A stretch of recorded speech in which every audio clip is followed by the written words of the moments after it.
La Capilla del Espíritu Santo. Uno de los grandes retos a los que se ha hecho frente en esta campaña de trabajos en la Catedral de Tudela es la recuperación de la Capilla del Espíritu Santo como uno de los grandes atractivos de todo el conjunto. Se puede considerar un desafío por cuanto para devolverle su esplendor ha sido necesario conjugar el trabajo de arquitectos, restauradores e historiadores del arte y ejercitar una dinámica de trabajo interdisciplinar para cubrir todos los frentes de una obra en la que se dan cita arquitectura, escultura y pintura. De hecho, esa concepción unitaria y jerárquica de las bellas artes es uno de los pilares sobre los que se fundamenta la estética del barroco, que aspira a conseguir una obra total capaz de alcanzar una integración del arte en la vida cotidiana que aquí se verifica a través de la liturgia en la que intervienen los fieles. Cada una de las disciplinas artísticas encuentra su razón de ser en el diálogo con el resto. Se trata de una realidad poliédrica en la que la arquitectura delimita y da proporción al espacio, un espacio cuya superficie se reviste con la grandilocuencia de las artes plásticas, escultura y pintura que van de la mano, adquiriendo en su conjunto una capacidad de sugestión en el espectador que hoy, tras su completa restauración, es más directa que nunca. De este modo, la planta de esta capilla barroca combina un tramo cubierto con bóveda de arista, otro por cúpula sobre pechinas y cabecera recta, todo ello recubierto por yeserías policromadas, doradas y plateadas, sin duda su rasgo más característico. Desde un primer momento, se confirmó que las humedades acumuladas a lo largo de los años eran la razón principal del deterioro de su rica decoración, ya sea por la pérdida de la policromía, ya sea por favorecer la oxidación de las almas de hierro de las figuras, capaces de provocar el desprendimiento de algunos elementos. Unos daños derivados en gran parte del mal estado de las cubiertas y que, en consecuencia, ponían de manifiesto la necesidad de solventar las deficiencias estructurales del edificio. A simple vista, en cambio, el elemento más agresivo con las yeserías era la cal con la que, a excepción de algunos santos de la parte baja que habían sido repintados al óleo, habían sido teñidas a principios del siglo XX. Así, en el año 2002, ofrecían un aspecto monocromo en el que quedaban diluidos muchos detalles y bajo el cual permanecía oculta una policromía que se mantenía en buen estado, al menos en un 80%. La restauración de las yeserías y de su ornamentación comenzó con la limpieza de la capa de cal, realizada con bisturí para respetar al máximo la policromía original.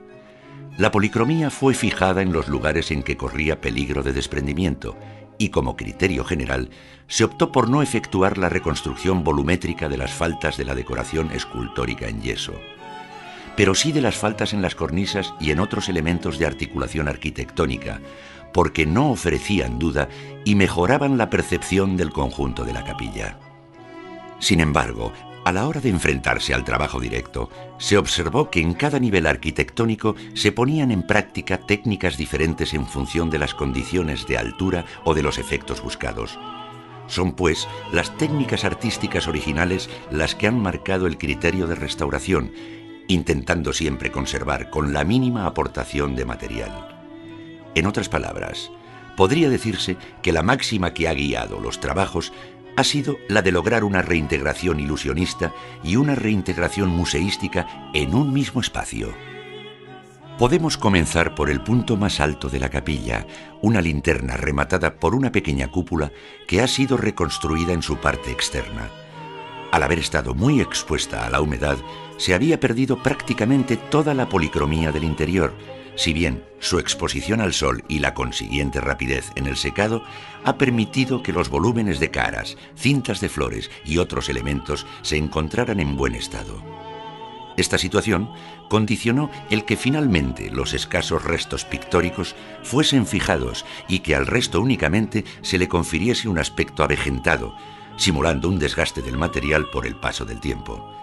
El florón de madera policromada y dorada que cuelga de la cupulita también ha sido restaurado. En la cúpula, los restos de policromía eran más abundantes, pero había que hacer frente a gran cantidad de lagunas y pérdidas de algunos motivos, así como a la desaparición de volúmenes, sobre todo dedos, en las figuras. Tras el estudio de las técnicas empleadas, como la utilización de veladuras, así como de la constatación de la existencia de zonas peor terminadas por la distancia a la que iban a ser observadas, se ha optado por reintegrar de forma que no sea perceptible en la lejanía lo que llamaríamos reintegración ilusionista, mientras de cerca se distingue perfectamente del original, siguiendo lo que denominamos reintegración museística. La observación de la superficie de la media naranja ha deparado también alguna sorpresa. La existencia de faltas de fondo en algunas zonas con formas muy concretas ha permitido a su vez conocer la manera en la que se apoyaron los andamios en el siglo XVIII para que Antonio y José del Río realizasen estas yeserías, o para que José Sarmiento las policromase a continuación. Conforme descendemos en altura, observamos cómo la superficie policromada conservada es mayor, a la vez que se hacía necesaria la reconstrucción de aquellos volúmenes cuya falta suponía una dificultad para la lectura del conjunto. De esta forma, se han reconstruido elementos arquitectónicos sobre los que no había duda, o algunos detalles de las figuras que interferían negativamente en la contemplación del conjunto. Es el caso de la nariz de los rostros de los santos padres de la Iglesia, que se representan en las pechinas. En cambio, con otros elementos como las manos, báculos, etc., se ha considerado que era más problemática su reconstrucción que dejarlos tal cual. Asimismo, en muchos casos, ha sido necesario solventar los problemas causados por desafortunadas intervenciones anteriores. Por ejemplo, en los relieves de las ventanas simuladas y ante el posible desprendimiento de las figuras, se había intentado una sujeción con cintas de hierro que ataban cintura con brazos y cuello. Un procedimiento excesivamente agresivo con la obra de arte que, lógicamente, ha habido que sustituir. En otras ocasiones, sin embargo, el método de trabajo empleado en su día, el oficio de sus artífices, nos han dejado pistas suficientes para poder restaurar lo que el paso del tiempo parecía echar a perder sin remedio. Es lo que sucede en los cortinajes que escenográficamente se abren para hacer visible el retablo mayor. Esta pintura mural estaba muy desgastada, muy mal conservada por un exceso de humedad, de tal forma que el deterioro de su capa más superficial había dejado a la vista el dibujo de preparación, además de la cuadrícula empleada para su ejecución, que han supuesto una guía de excepción para la reintegración pictórica del conjunto. Por el contrario, en el zócalo fue necesario eliminar hasta 2 recubrimientos distintos para llegar al original, que, en todo caso, se encontraba en bastante buen estado. Ni que decir tiene que junto a estas intervenciones hay que señalar la importancia de otras labores, no por prosaicas menos necesarias, que se han puesto en práctica en toda la capilla. Se puede tomar como botón de muestra los trabajos realizados en la portada y arco de acceso desde la catedral. Aquí fueron selladas las grietas y fisuras grandes y pequeñas, consolidados y fijados los yesos sueltos de mayor tamaño, y picados y rehechos aquellos elementos degradados, para todo lo cual, en muchas ocasiones, ha sido preciso el trabajo conjunto de restaurador y albañil.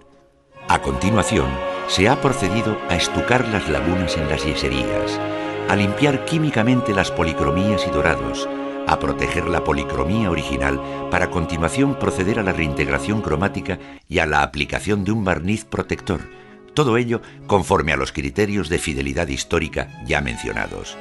Se debe destacar también que en la medida de lo posible se han intentado compatibilizar las nuevas necesidades con mejoras estéticas en la capilla, tal y como sucede con el pavimento. En el año 2002 este era de tarima, mientras ahora, tras la instalación del sistema de calefacción por suelo radiante, se ha optado por realizarlo con piedra caliza pulida y con un despiece propio de época barroca. Por último, durante todo este proceso, tanto el retablo principal de la capilla como los 2 colaterales han permanecido en su sitio con las protecciones pertinentes y no ha sido hasta el final de las obras cuando se ha procedido a su restauración in situ. Una restauración que ha incluido la restauración y recuperación del sagrario original del retablo mayor, que se encontraba desmontado y reaprovechado en un expositor colocado sobre un altar de factura posterior. Así pues, estamos contemplando los frutos de una intervención en la que los arquitectos y restauradores, con los recursos técnicos actuales, han recuperado y nos muestran con un aspecto renovado no solo una capilla con una decoración de mayor o menor virtuosismo. Con su trabajo nos hacen partícipes de la memoria de otros artistas y de otro tiempo, reviviendo sus técnicas, documentando su historia y levantando acta de su situación a día de hoy. Pero sobre todo, han hecho posible que la experiencia estética al visitar esta capilla sea más enriquecedora y gratificante, y en cualquier caso, más coherente con los parámetros con los que se concibió en el barroco.